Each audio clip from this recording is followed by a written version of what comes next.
Praise the Lord. நான் இப்போ ஒரு கதை ஒன்று சொல்கிறேன். ஒரு ஹஸ்பண்ட் ஒய்ஃப் வந்துருக்காங்க. அவங்களுக்கு 3 பிள்ளைங்க, 3 பொம்பளை பிள்ளைங்க. 3 பேருக்குமே வளர்ந்து அவங்க வாலிப பிள்ளையாகி அவங்களுக்கு கல்யாணம் பண்ணி வச்சுட்டாங்க. அந்த மருமகன்மார்கள் எப்படி நம்ம மேலே உண்மையான அன்பாக இருக்காங்களா இல்லையான்னு தெரிஞ்சுக்கிறதுக்காக அவங்க என்ன பண்ணாங்க, மாமியார் மகளையும் மருமகனையும் கூட்டிகிட்டு ஒரு காரில் போயிருக்கிறாங்க. காரில் போகும்போது அவங்களுக்கு என்ன ஆகிடுச்சா, சரி இந்த மருமகன் உண்மையாக நம்மளை நேசிக்கிறாரா இல்லையான்னு தெரிஞ்சுக்கலான்ட்டு என்ன பண்ணாங்கன்னா, ஆற்று சைடு போகும்போது வேணுங்கன்னே ஆற்றுல விழுந்துட்டாங்களாம்.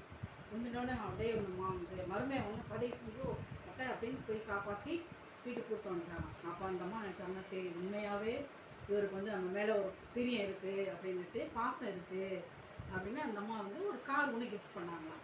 அதே மாதிரி 2வது மகளும் மருமகனும் செஞ்சாங்க. அவங்களுக்கும் கார் கிஃப்ட் பண்ணாங்களாம். 3வது மகளையும் மருமகனையும் கூப்பிட்டு அவங்க காருக்கு போயிருக்காங்க. காரில் போகும்போது அந்த அம்மா வந்து தவறி ஆற்றுல விழுந்துட்டாங்க. அதில் அந்த அம்மா இறந்தே போயிட்டாங்களாம். பார்த்தா அடுத்த நாள் காலையிலையும் அவங்க வீட்டில் ஒரு கார் நின்றுச்சான். இது யார் கொடுத்துருப்பாங்கன்னு பார்த்தா மாமனார் சொல்லலாம், இது என்னோட கிஃப்ட்டு அப்படின்னாராம். அப்போ இதுலேருந்து என்ன தெரியுது, ஒருத்தர் மேல் உள்ள அன்பு வந்து இருக்கிற வரைக்கும் தான் அந்த அன்பு.